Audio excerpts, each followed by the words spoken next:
As a witness కింద దేని కింద పిలవాల్సి ఉండాలి కదా, PW1 PW2 ఏదో కింద పిలవాల్సింది ఇతను, మరి పిలిచారో లేదో నాకు తెలియదు. మరి కాదండి, A1 నుంచి ఈ కేసు వచ్చిన దగ్గర నుంచి ఇది కుటుంబ కథా చిత్రం కాదు, ఇది డ్రగ్స్ కథా చిత్రం. ఇవాళ ఈ మొదటగా కుటుంబ కథా చిత్రంగానే ప్రారంభమైంది, తర్వాత రాను అసలు ఇక్కడ కుటుంబమే లేదండి, ఇక్కడ కుటుంబమే లేదు. అలాంటి విలువలు కానీ అలాంటి ఇంట్రెస్ట్ కానీ ఉన్న వాళ్ళు ఎవరు ఈ మొత్తం గ్యాంగ్లో అలాంటి వాళ్ళు ఎవరు లేరు. ఇక్కడ ఉన్న వాళ్ళందరూ పచ్చిగా మాట్లాడితే వీళ్ళందరూ డ్రగ్స్ బిజినెస్ చేసే ఒక ముఠా, ఆ ముఠా అంతా అక్కడ కూర్చుంది. ఈ ముఠాలో ఎవరికెంత వాటా ఉంది అనేది నేనైతే చెప్పలేను, కానీ ఇలా చేసేవాళ్ళు ఈరోజు రాజ్-తరుణ్ వచ్చేసేసి అసలు మొత్తం నేను గంగలో మునిగాను పవిత్రుని అయిపోయానంటే ఎట్లా కుదురుతుంది, ఆమెను వద్దనుకుంటున్నాను కాబట్టి నేను పవిత్రుని అంటే ఎలా కుదురుతుంది. ఈ మొత్తానికి నీకు లావణ్యతోటి ఇన్ని రోజులు నువ్వు ట్రావెల్ చేసిన దానికి నీకు ఏ వాటా లేకుండా ఏ ప్రతిఫలం లేకోకుండా నువ్వు లావణ్యను ఎందుకు భరించావు? ఇది మొదటి ప్రశ్న. రెండో ప్రశ్న, అసలు రాజ్-తరుణ్ మాట్లాడేటప్పుడు అతను మాట్లాడిన మాటలు 2017 తర్వాత, నేను మళ్ళీ అదే క్వశ్చన్ చేస్తున్నా, 2017 తర్వాత సంబంధం లేదు అన్నప్పుడు నీ ఇంట్లో ఎందుకు ఉంచుకున్నావు? అలాగే ఇప్పుడు నువ్వు మీడియాలో ఇంతమంది మాట్లాడుతూ ఉంటే, మాలాంటి వాళ్ళందరూ నోరు చేసుకుని మాట్లాడుతూ ఉంటే అసలు నువ్వేం చేస్తున్నా?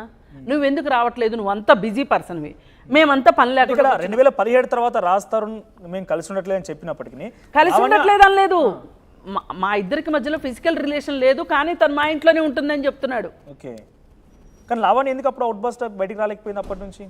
తర్వాత మస్తాన్ అరెస్ట్, అది లావణ్య చెప్పాలి సమాధానం.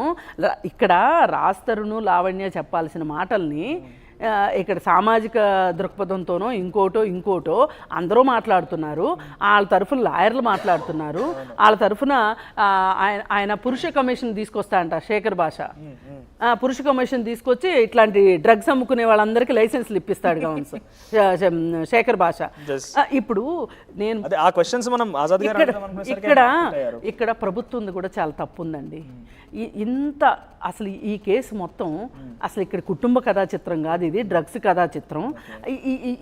ఈ లావణ్యని కానీ శేఖర్ భాష కాదు, రాజ్-తరుణ్ కావచ్చు, ఇంకా ఇట్లాంటి వాళ్ళందరినీ మీరు విచారిస్తే డ్రగ్స్ డొంక కదులుతుంది అంటే ఇది రెండు నెలల నుంచి ఇది అందరికీ డైలీ సీరియల్ లాగా చూపిస్తున్నాయి ఛానల్స్.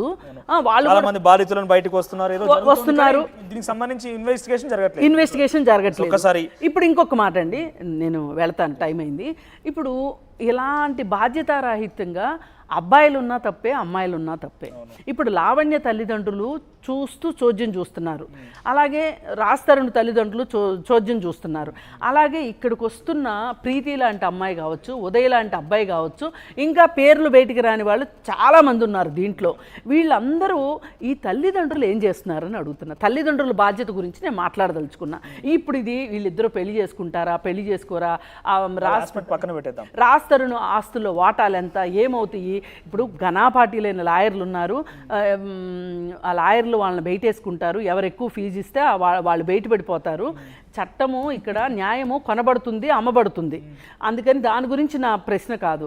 మనం అసలు ఒక జనరేషన్ని మనం నష్టపోతున్నాం. మీరు చాలా డీటెయిల్గా చెప్తున్నారు. ఒక్క నిమిషం మీ దగ్గర మళ్ళీ వస్తాను. ఒకసారి జ్యోతిశ్రీ గారు మనతో పాటు జాయిన్ అయ్యారు, హైకోర్టు అడ్వకేట్. సో చూడండి, మీరు కూడా చాలా రోజులు చూస్తూనే ఉన్నారు. సుమారుగా ఇందాక చెప్పినట్టుగా 2 నెలలుగా సాగుతోంది, ఇది ఒక సిరీస్ లాగా కొనసాగుతోంది, రోజుకో కొత్త మలుపు తీసుకుంటోంది. సో ఒక లావణ్య గారికి ఉన్నటువంటి అడ్వాంటేజెస్ ఏం చెప్తారు? లావణ్య అయితే మొన్న కోర్టులో ఏం ప్రూవ్ చేయలేకపోయింది అనేది బయటకు తెలుస్తోంది. తనకు మ్యారేజ్ అయిందని కానీ అబార్షన్ చేయించడానికి కానీ ప్రూవ్ చేయలేకపోయింది తెలుస్తోంది. ముందస్తు బెయిల్ వచ్చింది హైకోర్టుకి. సో లావణ్యకు ఉన్నటువంటి అడ్వాంటేజెస్ ఏంటి? ఎట్లా అప్రోచ్ కావాలి ఆవిడకి ఎటువంటి లీగాలిటీస్ ఉండే అవకాశం ఉంది? లివ్ ఇన్ రిలేషన్షిప్ అనేది నాట్ ఈక్వల్ టు మ్యారేజ్ అనేది అందరికీ తెలుసండి. సో దాంట్లో మ్యారిటల్ రిలేషన్షిప్లో ఉండే రైట్స్ ఆవిడకి రావు. కాకపోతే ఆవిడకి ఏమి రైట్స్ ఉంటాయి అంటే డొమెస్టిక్ వైలెన్స్ యాక్ట్ కింద రైట్స్ ఉంటాయి. తర్వాత వాళ్ళిద్దరూ కనుక కపుల్ అందరికీ మేము భార్యాభర్తలు అని ఇంప్రెషన్ వచ్చేట్లుగా బిహేవ్ చేస్తే కనుక ఆవిడకి పుట్టే బిడ్డలు ఎవరైనా ఉంటే కనుక వాళ్ళకి హక్కులు వస్తాయండి. వాళ్ళని ఇల్లిజిటిమేట్ చిల్డ్రన్ అని కాకుండా so children out of live in relationship కింద ట్రీట్ చేస్తారు. అంతేగాని ఆవిడకి ఇన్నేళ్ళు కలిసి ఉన్నారు అనే దాన్ని బట్టి ఆవిడకి కంపల్సరీగా పెళ్లి చేసుకోవాలి అనేది అయితే ఎక్కడా లేదు. ఈ లివ్ ఇన్ రిలేషన్షిప్ని అసలు లీగలైజ్ చేసింది కూడా 2010లోనే.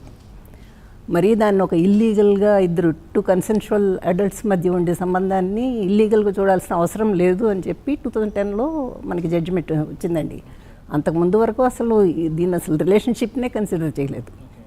ఇప్పుడు దీనికి ఒక లీగాలిటీ వచ్చింది. బట్ స్టిల్ ఇప్పుడు నేను ఎంతకాలం ఉంటే నాకు ఆ రైట్